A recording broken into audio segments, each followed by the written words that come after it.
Bueno, buenos días a todas y todos y muchas gracias, Robert, Rui, a todos los organizadores de este Congreso Iberoamericano. Yo tengo enorme placer de poder compartir con ustedes, bueno, las ideas generales de qué son estos centros coordinadores que ya fueron mencionados por Rui y por Oliva previamente. Voy a tratar de hacer lo máximo aquí en el tiempo acordado para explicar algo que tiene sus complejidades, no solo por la dificultad de operar este tipo de centro, sino también por el contexto en que se trata de instalarlo en México. Y en particular, este contexto está muy relacionado a esta constitución de un sistema de salud a partir de varios subsistemas de atención, ¿no? Ya se dio bastante destaque a este subsistema de salud universal o con aspiración universalista, digamos, que significa el IMSS Bienestar o PD actualmente, pero este subsistema como tal está dentro del sector salud acompañado por una serie de otros subsistemas, ¿no? Donde el que tiene mayor rango por número de personas vinculadas es el IMSS, pero ahí se sigue también el ISSSTE, los varios institutos de Fuerzas Armadas, de Pemex, todo un contingente de servicios privados que tiene un peso grande hoy en la atención a la población, y los servicios de las Secretarías Estatales de Salud que no transfirieron sus servicios a la Federación vía IMSS Bienestar, constituyen finalmente este sistema, insisto, con varios subsistemas de atención, que ahora tenemos la ambición de que pueda operar de manera unificada, componiendo un ejercicio de un sistema unificado de salud. Y para eso está esta estructura del Servicio Nacional de Salud Pública, que es una estructura transversal, porque permite integrar mediante sus potestades, ¿no?, rectoras federales, integrar un conjunto de acciones, pero también de flujos entre los servicios que permitiera que finalmente toda la población tuviera acceso de igual manera, según sus necesidades, a respuestas, ¿no?, de carácter sea preventivos, sea educativos, protectores, de diagnóstico, tratamiento, rehabilitación, bajo este efecto ordenador de la promoción de la salud como política pública. En este proceso tiene mucha importancia la forma como vemos la nueva rectoría, una rectoría más potente de parte de la Federación vía este Servicio Nacional de Salud Pública. Atención, porque el IMSS Bienestar no puede ejercer una rectoría en la medida en que, siendo un subsistema, eso le pondría una condición no simétrica, ¿no?, en relación a los demás subsistemas, creando un problema de poder en este nuevo sistema. Por eso la rectoría y el poder ordenador pasa por la Secretaría Federal, ¿no?, la Secretaría de Salud Federal, en su alianza con las rectorías estatales, o sea, con las autoridades sanitarias estatales, porque siendo México una república federativa y teniendo los estados potestades en salud, lo que necesitamos es, mediante un ejercicio articulado de rectoría federal coestatal, crear entonces las formas de ordenamiento, de financiamiento, de integración operativa de los varios subsistemas. Claro está que hay una bisagra entre el IMSS Bienestar OPD como tal, como proyecto de universalización, y la garantía del derecho universal que ejerce el Servicio Nacional en su articulación con la Rectoría Estatal. De ahí la importancia de entender esta dimensión estratégica y desarrollar las herramientas de esta Rectoría de manera muy articulada entre Federación y los estados. Y para eso tenemos este espacio de construir acuerdos y aplicarlos, implementarlos y operarlos, que son los comandos estatales interinstitucionales del sector salud, donde justamente se dan los acuerdos entre los subsistemas de atención y este marco, estos actores, ¿no?, de rectoría federal y estatal.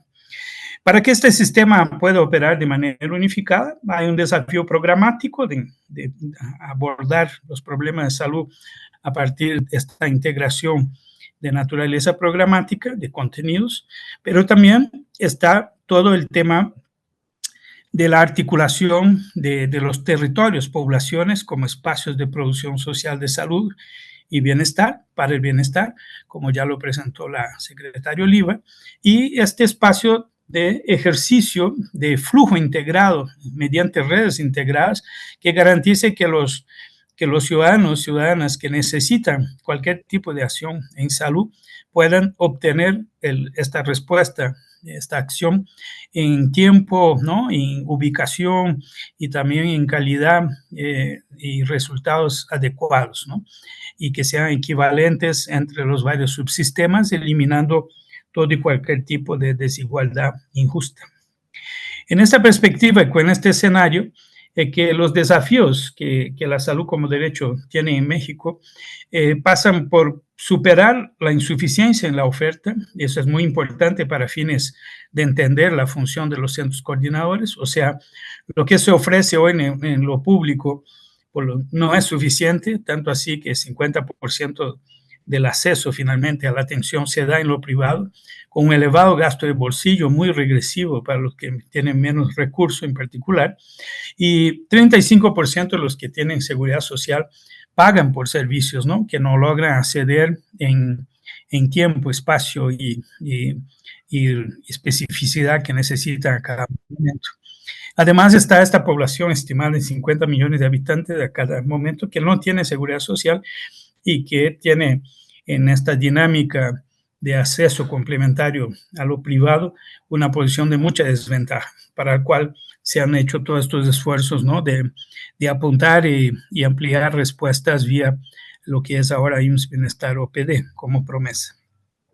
Luego está el problema de la segmentación, justamente por no tener una uniformidad, ¿no? de acceso a todos los subsistemas, dependiendo de su afiliación o no a seguridad social y su capacidad económica, en el caso de acceso a lo privado. Y luego la fragmentación de estos procesos asistenciales, donde mismo dentro de los subsistemas de atención hay fallas en el acceso oportuno, afectando los resultados, afectando el pronóstico.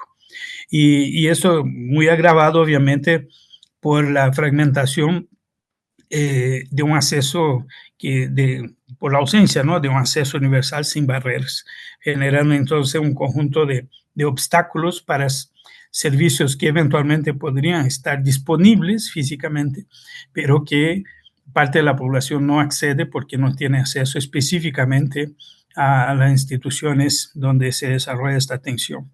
Entonces hay todo un problema aquí muy complejo, ¿no? de disciplina integrada que permitiera responder articuladamente entre los varios segmentos a las necesidades de la población y con un problema además inherente a la fragmentación de los procesos, ¿no? de atención clínica que retrasan los resultados que deberían alcanzarse comprometiendo el pronóstico. Así siendo, la transformación tendría que enfrentar primero la ausencia de mecanismos de integración coordinada y regulada, y para eso está la propuesta ya en proceso de implementación de los centros coordinadores. Y también aplicar con mucha fuerza el tema de la responsabilidad sanitaria, derivando de ahí la autoridad sanitaria que tendrían los agentes públicos que estarían delegados, ¿no? que están previstos como delegados de ejercer el poder rector y garantizar que la población tenga el acceso que necesite del punto que sea del sistema entre los varios subsistemas para que tenga la mejor respuesta posible. Bueno, todo lo anterior justifica la creación e implementación del Servicio Nacional de Salud Pública y sus componentes, de entre los cuales voy a poner especial atención a los centros coordinadores. Y estos caminos de transformación pasan justamente de lo insuficiente a suficiente, lo que implica reorganizar, pero también ampliar, ¿no? la capacidad de respuesta a la necesidad de la población, de lo segmentado a unificado, y para eso un flujo integrado de pacientes entre los varios servicios de los subsistemas, y de fragmentado a integrado, en el sentido de poder operar líneas, ¿no? de atención en tiempo, lugar y con resultados equivalentes, lo que va a obligar a una organización de redes, ¿no? y de vías clínicas, como vamos a ver, de carácter unificador y articulador. Para eso hay un camino de gobernanza que ya se empezó a a andar, ¿no? A caminar, que es primero la institución del Comando Estatal Interinstitucional del Sector Salud, bajo la presidencia de la Autoridad Sanitaria Estatal, con presencia ahí también de la Subsecretaría de Promoción y Prevención, de Prevención y Promoción de la Salud, que es la estructura de la Secretaría Nacional que ampara en este momento la presencia de los responsables, representantes del Servicio Nacional de Salud Pública en cada estado.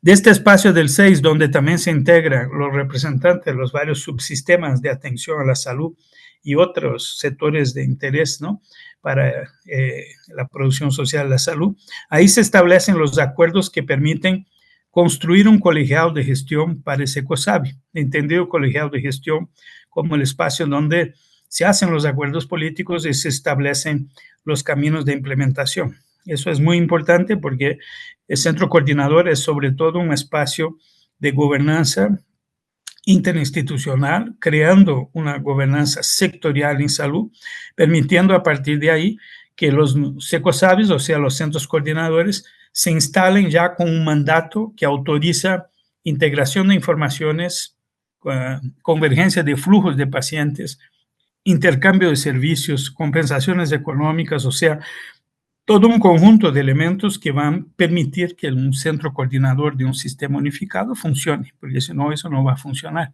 y seguiremos teniendo rechazos, bloqueos, ¿no?, y incapacidades de combinar servicios. Luego, instalado el colegiado de gestión de SECOSABI, la primera tarea sería crear eso que vamos a ver enseguida, que son los núcleos internos de regulación, que son las estructuras que dentro de cada servicio van a estar en conexión con el centro coordinador, haciendo el tránsito de informaciones sobre la capacidad de los servicios, las demandas generadas por este servicio al centro coordinador, y el centro coordinador, por su vez, demandando a estas estructuras cuando necesita que pacientes que están en regulación tengan acceso a estos servicios que el núcleo interno tiene bajo su responsabilidad. Eso, en el caso de los distritos, va a ser mediado por un centro coordinador descentralizado, de alguna forma, o sea, un núcleo interno de regulación de carácter distrital que va a acoger las demandas de primer nivel y hacer las transacciones, solicitudes, recepciones de soluciones del centro coordinador. Y luego eso permitirá entonces instalar los colegiados de gestión de redes y de líneas o vías clínicas, perdón. Eso lo vamos a ver ahora gráficamente mejor, pero esa es la idea de una cascada de construcción de gobernanza, que es muy importante entenderla, porque no se trata de una imposición simplemente vertical, sino de una construcción que incorpora los varios servicios, los distritos y todo el proceso de planificación integrada y de respuesta coordinada. ¿De dónde sale esta idea de un centro coordinador de flujo de pacientes y que va a tener un efecto sobre ordenamiento de filas de espera y tiempos de espera en el sistema de salud? Parte justamente de la experiencia de países que adoptaron una política de acceso universal y tuvieron que integrar sus varias ofertas existentes en un marco unificado, luego en algunos casos único, de flujo de pacientes. Y como una promesa de universalidad siempre se enfrenta a la insuficiencia de los servicios existentes en su inicio, eso obliga, ¿no?, en un ciclo histórico prolongado, además, que organicemos los tiempos y filas de espera. Y de manera que estos tiempos y filas, tiempos de espera, sobre todo, constituyan filas donde hay seguridad clínica, o sea, que los pacientes esperen el tiempo que pueden esperar sin cambiar su pronóstico, sin afectar su resultado final, pero bajo una responsabilidad del Estado, o sea, bajo filas que están organizadas y que hay como un contrato claro de que las personas serán atendidas, en qué tiempo serán atendidas y cómo eso se hace transparente para la discusión pública de estos tiempos. Entonces, varios países, entre ellos el Canadá, que pongo acá este ejemplo de la provincia de Columbia Británica, a partir de un conjunto de conflictos muy grandes que ocurrió en Canadá y con la creación de una alianza, ¿no?, por los tiempos de espera, se generó un movimiento para que quedara más transparente los tiempos de espera para cada procedimiento, para cada necesidad. Y eso genera entonces continuamente, si ustedes tienen interés, de entrar a las páginas web como esta de Columbia Británica y pueden escoger procedimiento y ver cuánta gente está esperando a cada momento, ¿no?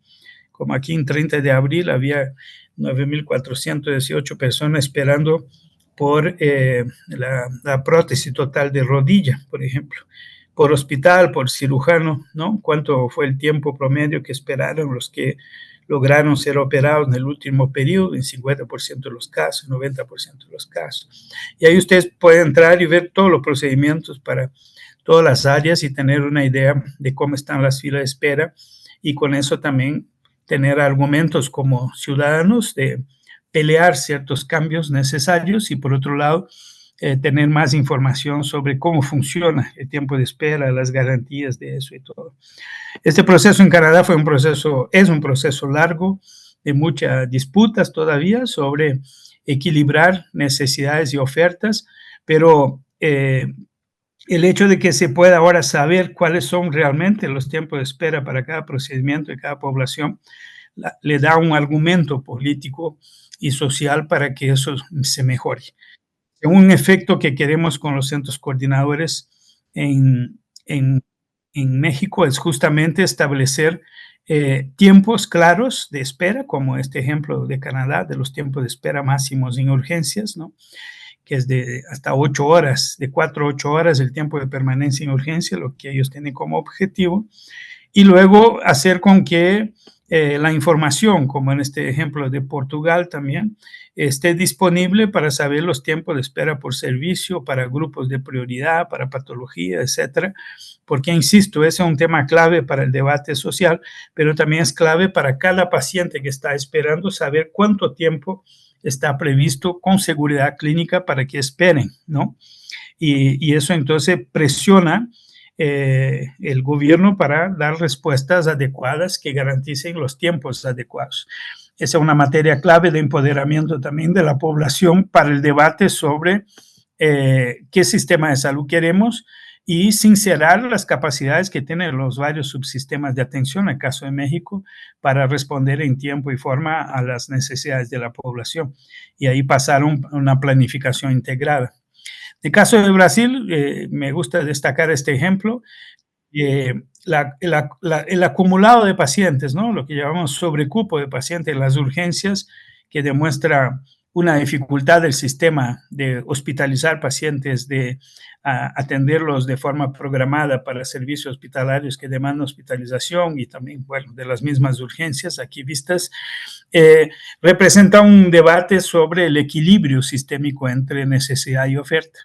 Y por lo tanto, un tema muy importante para los centros coordinadores es este flujo de las urgencias y la saturación que tienen los servicios de urgencia como un indicador de insuficiencia del sistema, ¿no? de volumen de oferta.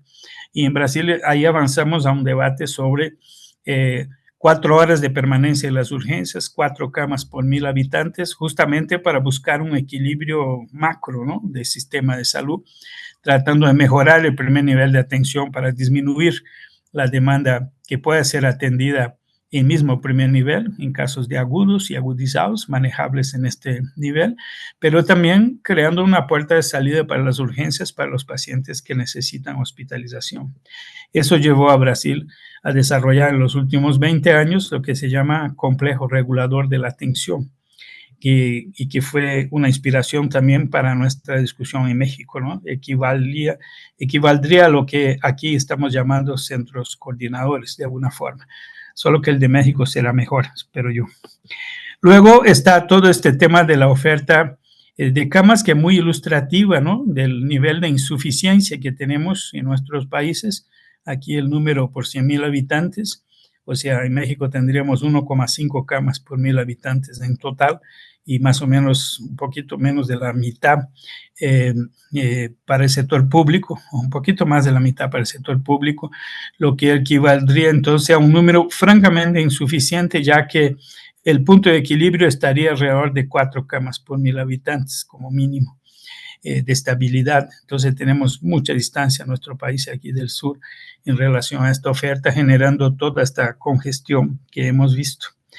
Por lo tanto, todo el esfuerzo de consolidar los centros coordinadores en el marco del Servicio Nacional tiene que ver con la constitución de un elemento que podemos identificar como una herramienta clave para transformación de grandes sistemas.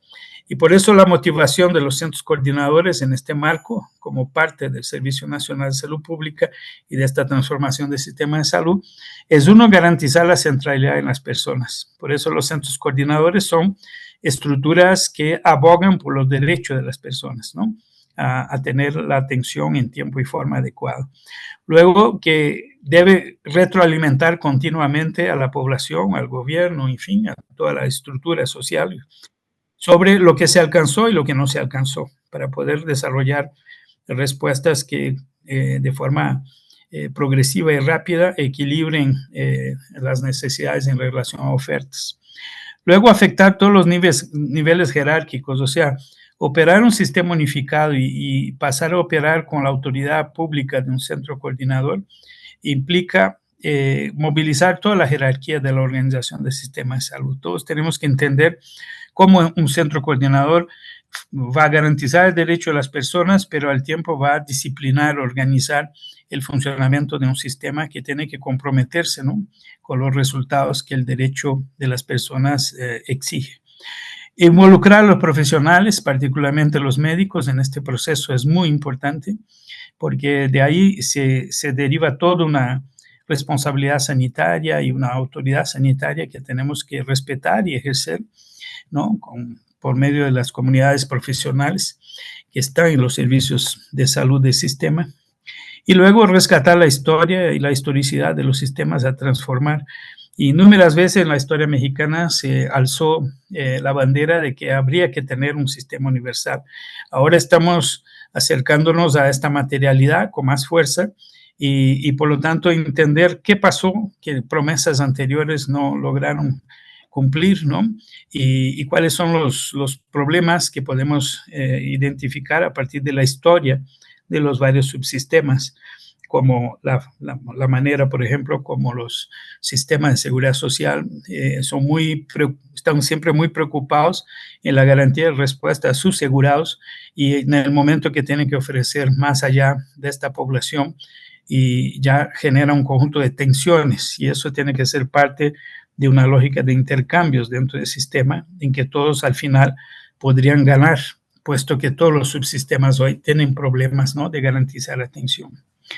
Por eso esta visión de que el Servicio Nacional tiene dos componentes, principales, además de los servicios esenciales de salud colectiva, de las acciones estratégicas poblacionales, tenemos aquí dos estructuras principales, que son los distritos ya comentados y estos centros coordinadores.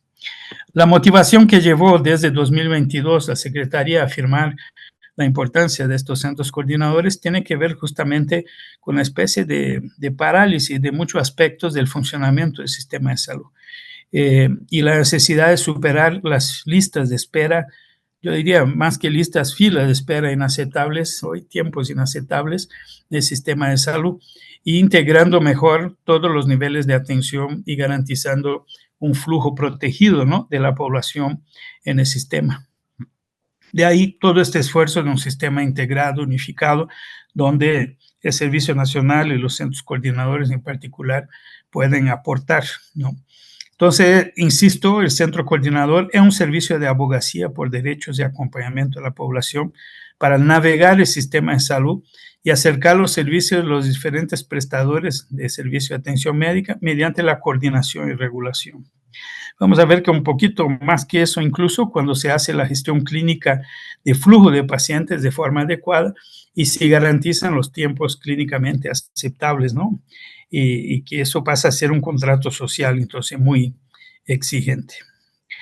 Vi algunas preguntas en el chat, decía, bueno, de los 32 estados, 30 ya firmaron, ¿no?, el convenio que lo relaciona con el Servicio Nacional de Salud Pública y por lo tanto estos 30 estados ya estarían digamos, en el sendero de poder instalar el Servicio Nacional y su componente centro coordinador y también los distritos, ¿no?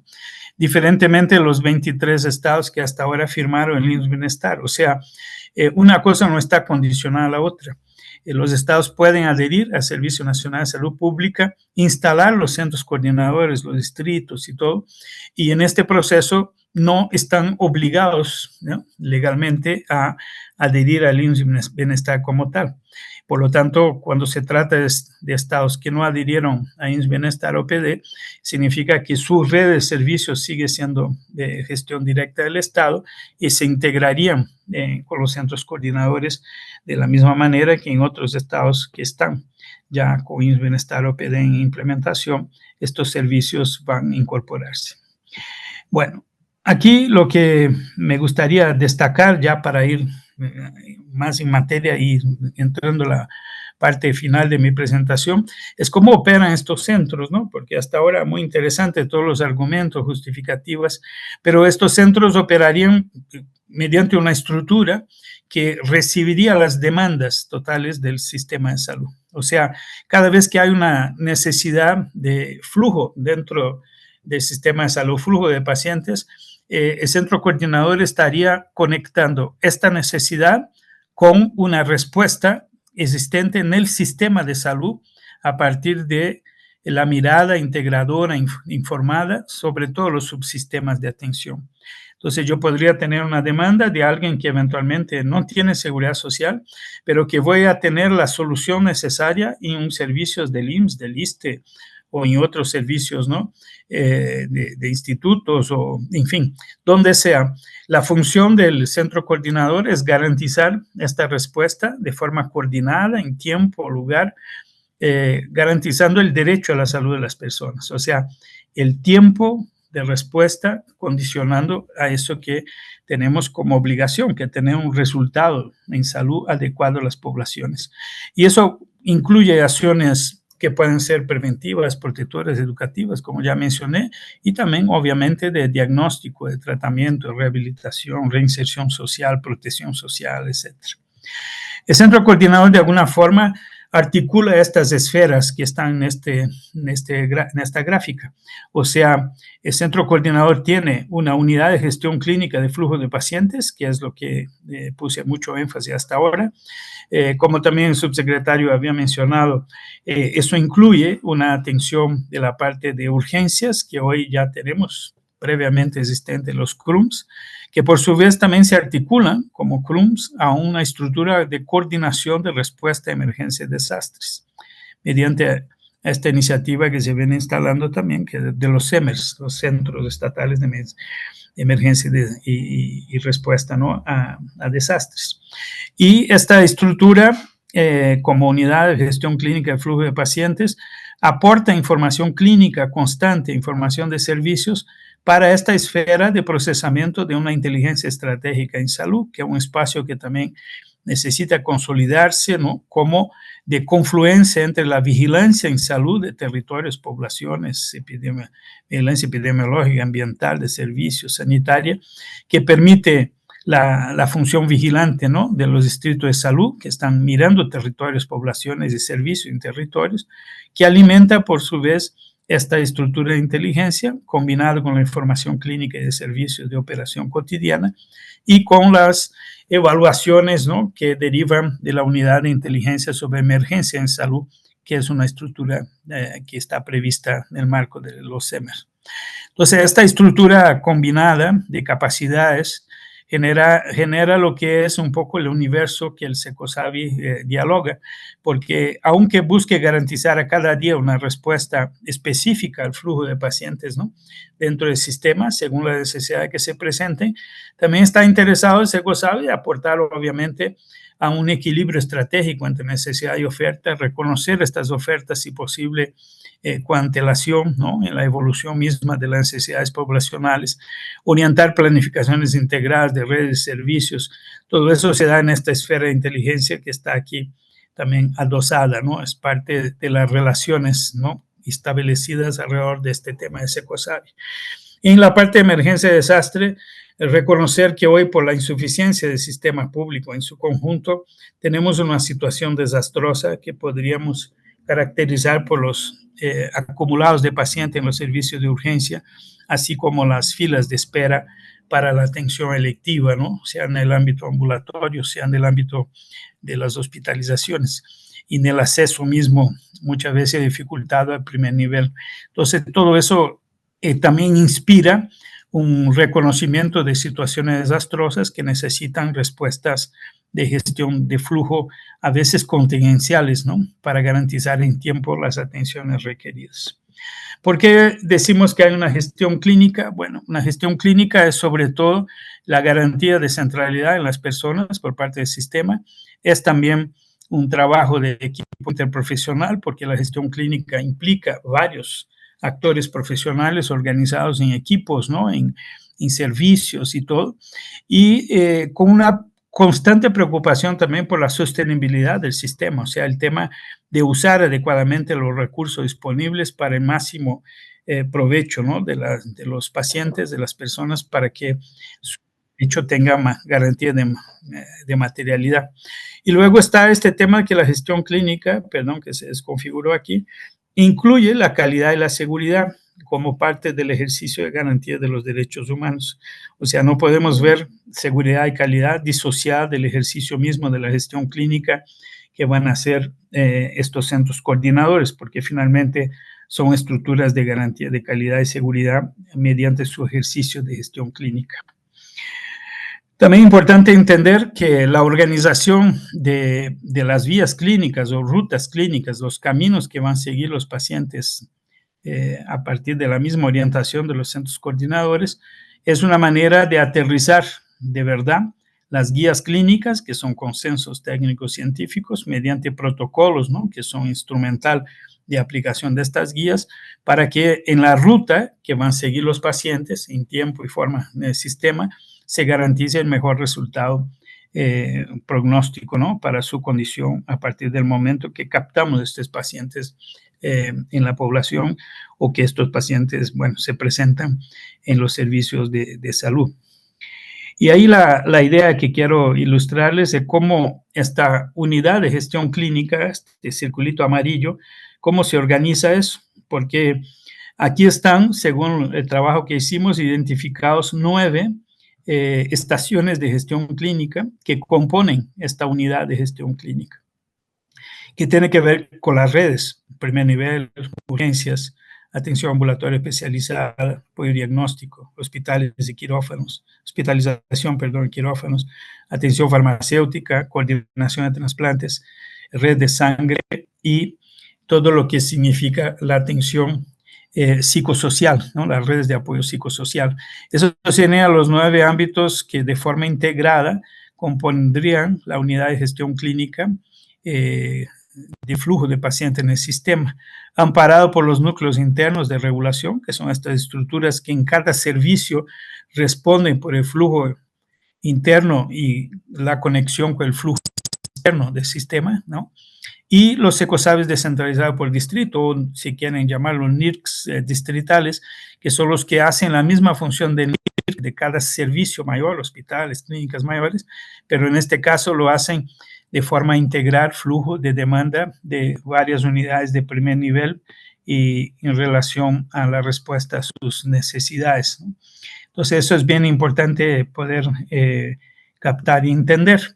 Y aquí están como las redes, ¿no? O sea, las redes de estas 9, ¿cuál sería mínimamente descriptivo de servicios que están organizados en estas redes, que se conectan por su vez con las unidades, con la unidad de gestión clínica y sus estaciones de gestión clínica del centro coordinador? Entonces, los núcleos internos por servicio tienen un núcleo por establecimiento que busca, en primer lugar, organizar el flujo interno. Mucha pérdida de tiempo internamente, y eso será una primera tarea importante de este núcleo interno, para entonces poder dialogar con el centro coordinador. En el centro coordinador, siempre el flujo principal va a venir de 2 puertas de entrada del sistema, o sea, las solicitudes del primer nivel y de los servicios de urgencia, que por donde entran la gran mayoría de los pacientes en el sistema de salud. Estas demandas, por su vez, van a ser procesadas y canalizadas a lo que serían las demás redes según la necesidad de los pacientes. Fíjense que aquí ya no hablamos de referencia contra referencia como tal, hablamos de gestión clínica de flujo de pacientes, porque no es un problema de ir y venir, es un problema del camino adecuado que el paciente va a seguir dentro del sistema según lo que se defina a partir de sus necesidades y los tiempos de respuesta a estas necesidades. Entonces, toda esta estructura de redes estaría conectada mediante el núcleo interno que cada uno de estos servicios tendría.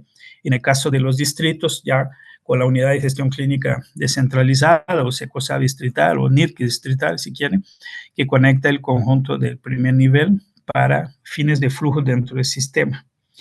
Entonces, los que llegan por primer nivel tendrían ahí caminos mediados, apoyados por el centro coordinador para que puedan llegar a una atención especializada, apoyo diagnóstico, a atención farmacéutica, al apoyo psicosocial, a hospitalizaciones, a las mismas urgencias, etc. De igual manera, los pacientes que entran a urgencia también tendrían estos caminos asegurados y supervisados permanentemente, regulados con la autoridad sanitaria del centro coordinador.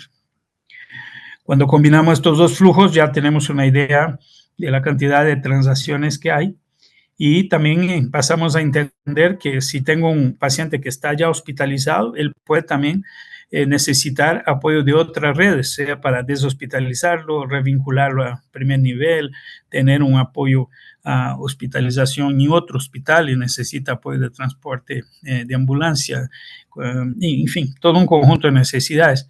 De igual manera, los que están en cuidado de atención ambulatoria que pueden demandar otros apoyos. Hoy, todas estas transacciones, o casi todas, dependen que el mismo paciente y familiares busque esta conexión. No siempre es fácil, ¿no? Incluso dentro de un mismo subsistema, y más aún cuando tiene que ir a otro subsistema. Y estos flujos reconocidos entre servicios de varias redes es lo que va a caracterizar finalmente el conjunto de transacciones que el centro coordinador va a estar regulando, mediando, ¿no? Controlando, registrando los casos para la atención.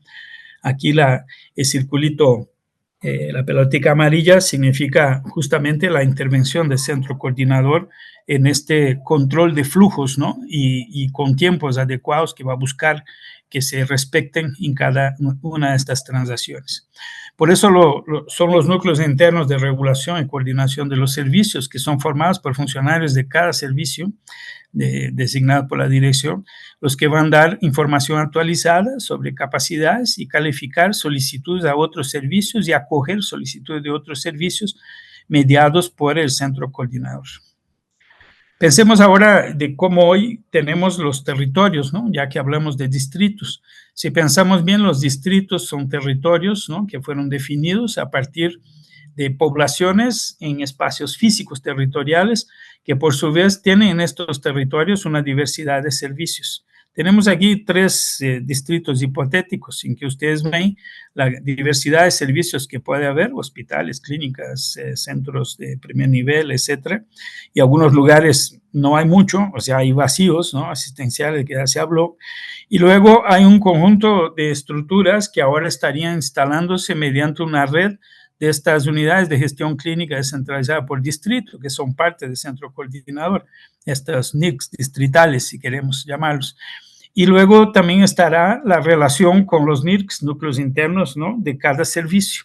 O sea, eso que estaba disperso entre territorios y redes de diferentes institutos de seguridad social o otras formas de atención, pasa ahora a tener una conexión, ¿no? Una conexión que va a permitir entonces que yo pueda canalizar las demandas de primer nivel mediante las unidades de gestión clínica distritales, luego conectar vía SECOSAVI con los núcleos internos de los varios servicios y encontrar la mejor respuesta posible en tiempo y calidad. Luego, eso constituye una dinámica de identidades nuevas, ¿no? Porque si yo identifico en cada institución cómo son los varios servicios internos y los articulo mediante los núcleos internos de coordinación que van a estar funcionando 24 horas para canalizar y recepcionar demandas. Eso significa que yo paso a tener una identidad institucional, en que las instituciones se conectan mediante sus núcleos internos, articulan sus servicios internos, y eso permite que yo tenga una conexión, por su vez, mediante redes, ¿no? O sea, aquí tengo los componentes de cada red, ¿no?, que integran distintos servicios de distintas instituciones, ¿no? Y eso permite entonces que yo empiece a dialogar entre los varios servicios, por ejemplo, de urgencia, que todos tienen ya aquí la camisetica amarilla, que son todos servicios de urgencia de diferentes hospitales, servicios, pero que se integran en el marco de una red, ¿no?, colegiada de servicios de urgencia, y así para cada una de las otras redes identificadas. Eso permite un diálogo de operaciones y un refinamiento constante de la calidad de lo que se está haciendo. Y por lo tanto, lo que forman las redes son distintas estructuras de servicio de instituciones que pasan a tener una identidad sistémica en la forma de lo que llamamos históricamente redes integradas con enfoque de APS, o sea, de una atención longitudinal, articulada, ¿no?, que trata de responder de forma conjunta a las necesidades de las poblaciones, independiente de sus afiliaciones, y que además va a ser un soporte clave a estas redes para las vías clínicas, que también necesitarán configurar estos colegiados, ¿no?, ya por poblaciones o temas que van a atender. Para ir cerrando, este espacio de la unidad de gestión clínica de flujo de pacientes, representado por este campo amarillo, tiene esta conexión entonces con los varios servicios organizados en redes, ¿no? Y para aclarar al final cómo se da eso, si ustedes miran acá, tenemos servicios de primer nivel que demandan diversas cosas que necesitan para complementar la atención de sus pacientes. Puede ser, por ejemplo, una demanda de urgencia. Le llega un caso grave a una unidad de primer nivel y en cuanto lo tratan de reanimar, estabilizarlo, accionan la estación clínica de urgencias del centro coordinador, que no es otro que el mismo CRUM, para que esta estructura, por su vez, responda directamente. Entonces, en este caso, el servicio de primer nivel puede accionar directamente la red de urgencias para que le envíe una respuesta, que puede ser una orientación médica, una ambulancia, un equipo que venga a atender en el mismo servicio de primer nivel, eventualmente trasladar paciente, etcétera. Pero también puede ser que estos servicios de primer nivel lo que demanden es una consulta especializada para un paciente que está en primer nivel, y para eso van a demandar directamente aquí a la estación clínica de consultas especializadas del centro coordinador, que le va a dar una respuesta según la necesidad del paciente en tiempo y local y perfil de especialidad que está requerida. Si no hay respuesta inmediata, si no tengo disponibilidad inmediata, este paciente entra en una fila de espera. Ya no es así en la urgencia, que la respuesta tiene que ser inmediata. Pero cada vez que entra una demanda al centro coordinador, hay un técnico auxiliar de regulación médica que deberá recepcionar esta demanda, debe documentar esencialmente, ver si está adecuada la documentación para pasar al médico regulador sobre la solicitud, y también alimenta el médico regulador con la oferta actualizada de servicios relativa a la necesidad que se está demandando. Tomada la decisión por el médico regulador, sea inmediata respuesta, sea una respuesta que tendrá que esperar y una fila que él va a clasificar la prioridad del paciente clínicamente, quien notifica el servicio que solicitó y también el servicio que va a recibir la demanda que fue canalizada es el técnico auxiliar de notificaciones, que es quien hace la coordinación de la respuesta a partir de la decisión del médico regulador y hace el acompañamiento, ¿no?, de esta comunicación a quien va a proveer el servicio y a quien solicitó el servicio. Y el mismo paciente, en algunos casos, que también directamente recibe la información. Esa es la dinámica del centro coordinador como tal, lo que implica, calculamos más o menos 30 puestos de trabajo por millón de habitantes, entre espacios de NIRCS, espacios de servicio, ¿no? El centro coordinador o NIRC distrital, las estaciones de trabajo con sus médicos reguladores y sus técnicos auxiliares y el equipo de coordinación y apoyos que caracteriza la coordinación del mismo centro coordinador, donde están apoyos también en la área jurídica, en la parte legal, ¿no? La parte económica, la parte administrativa de contratos también y convenios para intercambios de servicios, etcétera, y todo un marco de contabilidad, ¿no? Y compensación económica que va a ser importante, así como el apoyo tecnológico de información y telemática y datos. Entonces, esa es la estructura, ¿no? Con sus varias estaciones, sus varios flujos posibles que puedan ilustrar de forma clara la complejidad del ejercicio del centro coordinador, su importancia fundamental para garantizar derechos en un sistema insuficiente, segmentado y fragmentado, y todo un proceso inductor, por lo tanto, de calidad de la atención y de garantías del derecho a la salud. Bueno, eso es lo que estamos construyendo. Venimos desde OPS apoyando este proceso. En este año trabajamos talleres para avanzar esta comprensión, apoyar la implementación en 14 estados de forma directa y otros 5 estados se sumaron a ejercicios, ¿no? de poder entender eso. Simulamos flujos, cada vez primoramos más ejercicios para simular flujos, para poder hacer de manera integrada entre los varios subsistemas este tipo de ejercicio y seguramente será un desafío para los próximos años y que tendrá que, mediante el ejercicio del centro coordinador, consolidar el Servicio Nacional de Salud Pública en esta integración, atención colectiva y atención individual, pero también consolidar la garantía del derecho, porque publicar un derecho como ley es un primer paso clave, pero no es suficiente. Ahora hay que traducir día a día la materialidad de este derecho para que tengamos la tranquilidad de poder decir que sí hay un derecho a la salud en el país y que se le está garantizando. Muchas gracias. Armando de Negri, y prácticamente estamos sobre el tiempo y vamos a, solamente si está por ahí también la doctora Oliva López, Arellano López. Sí. Hay varias preguntas, pero digo ya por, ahora sí que nos vamos ya sobre el tiempo y estamos ya para empezar otro foro. La que más preguntan dentro del chat, y claro, porque ahora el auditorio, pues ya ustedes saben, ya este Servicio Nacional de Salud Pública ya se ha presentado con autoridades federales, autoridades estatales, autoridades distritales, los diferentes institutos y prestadores de atención médica. Pero bueno, ahora este auditorio es el médico, el trabajador que está en las unidades de salud, en los distritos de salud, en los servicios estatales de salud. Entonces, pues también tendrán algunas dudas, pero puntual nos piden cómo es el despliegue operativo de todo este Servicio Nacional de Salud Pública y en cuánto tiempo las 32 entidades van a poder estar operando este servicio. Y de ahí, pues, algún comentario que tengan los tres panelistas que hoy nos acompañan. Bueno, pues con eso estaremos cerrando el foro. Sí, no, pues muchas gracias, Robert, y muy buenas intervenciones por parte del doctor Armando de Negri y la doctora Oliva López Arellano, pues, complementarias y dando cosas específicas sobre los instrumentos de lo que hemos llamado atención colectiva, que implica tanto la rectoría como la operación de los más bienestar.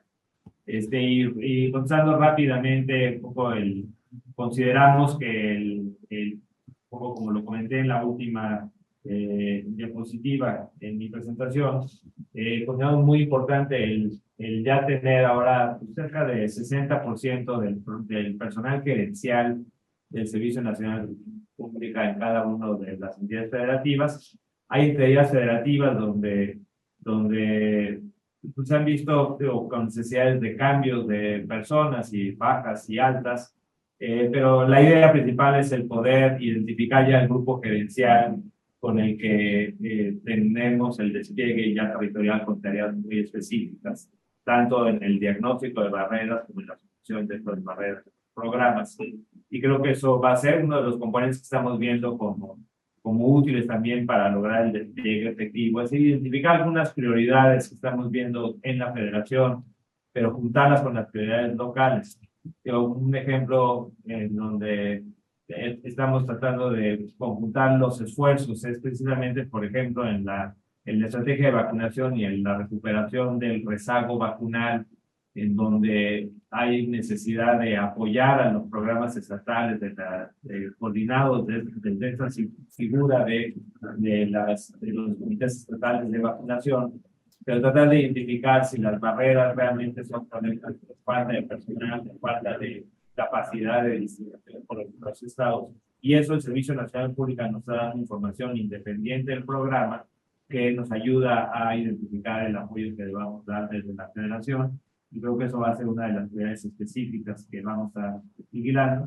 Y otra en la que estamos muy interesados, donde también es un ejemplo donde hay una ausencia tal vez del programa o de un programa específico con atribuciones, es precisamente en la vinculación y conformación y consolidación de los comités de alimentación, porque creemos que una parte importante de la transformación de los entornos alimentarios tiene que ver con esos comités ciudadanos que estén vigilantes de los diferentes entornos, con una prioridad claramente en las escuelas. Pero una de las situaciones donde creemos que el sistema alimentario requiere una transformación es precisamente la vinculación también con los productores de alimentos cercanos a los entornos y así mejorar el acceso a alimentos saludables para de alguna forma contrabalancear la gran predominio que tenemos de alimentos ultraprocessados en los entornos. Entonces, estos son dos ejemplos de despliegue específico, pero también incorporar las necesidades que hay en cada uno.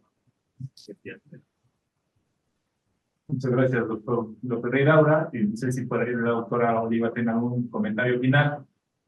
Sí, comentaría muy rápido porque hay preguntas muy concretas y me gustaría aclarar, en alguna de las preguntas señalaban si que las jurisdicciones van a trabajar bajo el modelo IMSS Bienestar. No, las jurisdicciones, es que el IMSS Bienestar está constituido con unidades de atención médica y se debe plegar, porque así es la perspectiva, al más bienestar. Todo se llama parecido, pero el más bienestar es el modelo de atención a la salud para el bienestar. Este es ese gran modelo que todas las instituciones del sector salud firmaron y que tiene presencia nacional. Entonces, no es al IMSS Bienestar, sino es al modelo más bienestar. El IMSS Bienestar, como prestador de servicios, tendrá que apegarse a este modelo y las jurisdicciones sanitarias, transitando a distritos, trabajarán con las herramientas previstas en el más bienestar. Atención médica, desde luego, hace salud pública también, en el día a día, cara a cara con los pacientes, cuando se orienta para rutinas saludables, cuando se dan algunas indicaciones para mejorar las rutinas de vida y se adopten estas formas más saludables de decisiones personales, individuales, familiares, pero esa es una dimensión. Y la otra es la dimensión territorial y amplia, sectorial, de trabajar sobre la gran complejidad de la salud que está producida por las formas como se produce y se organiza la sociedad y donde todos los actores, porque también alguien preguntaba, sociedad civil también, claro, sociedad civil y grupos organizados y población en general tienen mucho que decir sobre salud. Claro, el conductor de este accionar en territorio son los distritos sanitarios, que son los que tienen el mandato de autoridad sanitaria. Entonces, eso para aclarar. También hay preguntas sobre la basificación. La basificación en este primer momento fue sobre todo para atención médica en centros de salud y hospitales. No está previsto en este momento el personal que queda en los distritos sanitarios, pero desde luego que será un planteamiento hacia adelante, porque la mejoría de las condiciones laborales de los trabajadores de la salud, de todos, es una prioridad del gobierno de México, que está concluyendo su administración, pero seguramente será una prioridad del gobierno de México de la siguiente etapa, del segundo piso de la cuarta transformación.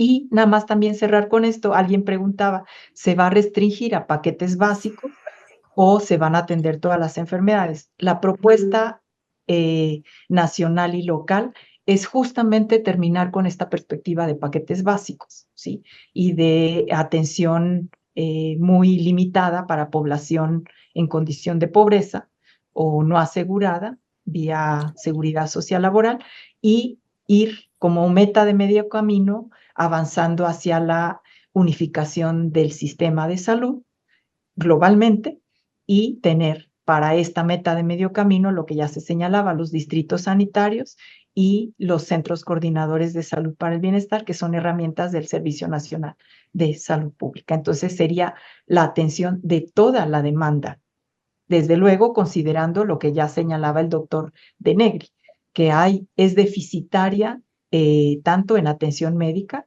como en acciones colectivas y de salud pública. Entonces, considerando ese déficit, tenemos que avanzar para remontarlo y atender de manera intensiva a las poblaciones que están mucho más, digamos, en condiciones precarias, para reducir desigualdades sociosanitarias y mejorar la equidad en salud. Gracias.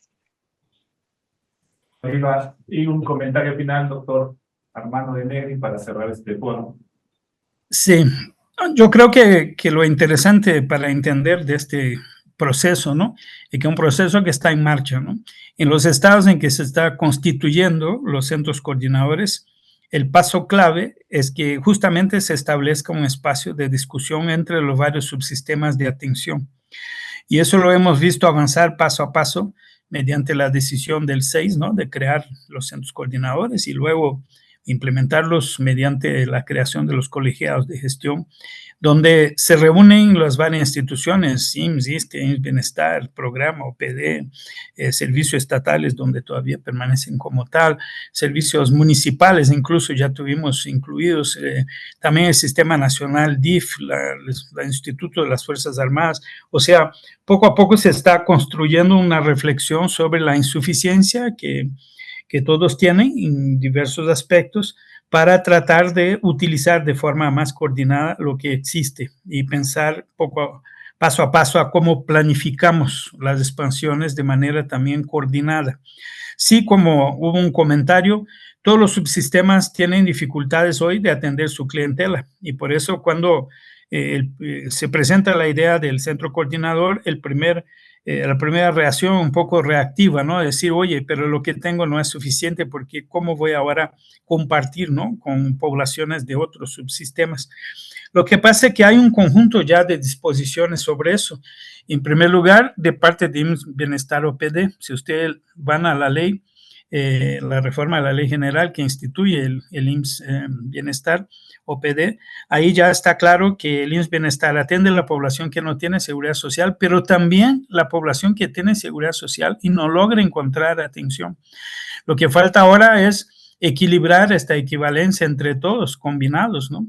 Y un primer efecto que esperamos tener con el centro coordinador es justo identificar quiénes están en lista de espera, dónde están en términos de necesidad versus su oferta posible, y empezar a operar a partir de áreas de mayor carencia común para ahí afianzar esta relación y mejorar definitivamente las formas y velocidad de intercambio de servicios, creando un proceso de fondos, ¿no? De recursos para poder pagar, digamos, estas prestaciones cruzadas entre varios subsistemas para la totalidad de la población. Eso es desafiador, sin lugar a duda. ¿Tiene innumerables, digamos, etapas y barreras que hay que enfrentarlas rápidamente? Sí. Y eso implica las consecuencias de asumir que va a haber derecho a la salud en México. Si no asumimos eso, porque el derecho es universal, integral e igualitario. Si yo sigo teniendo un subsistema que atiende mejor a su población o parte de su población que otra parte de su propia población o los que no están vinculados a su subsistema, creando desigualdades, ¿no? Estructurales, eso significa que el derecho no estará realmente garantizado en el país. Por eso es como una movida muy importante que se da, porque lo que estamos estableciendo es una especie de proceso instituyente de este nuevo Sistema Nacional de Salud, mediante este rol fundamental de rectoría ejercida desde la Secretaría Federal, mediante el Servicio Nacional de Salud Pública y sus componentes, pero también reubicando la función rectora de los estados, que ahora tiene que pensar el sector, ¿no? No solo lo que eran sus propios servicios, que ya en muchos casos ya fueron transferidos al IMSS Bienestar OPD, sino que ahora tienen que pensar el conjunto de las garantías de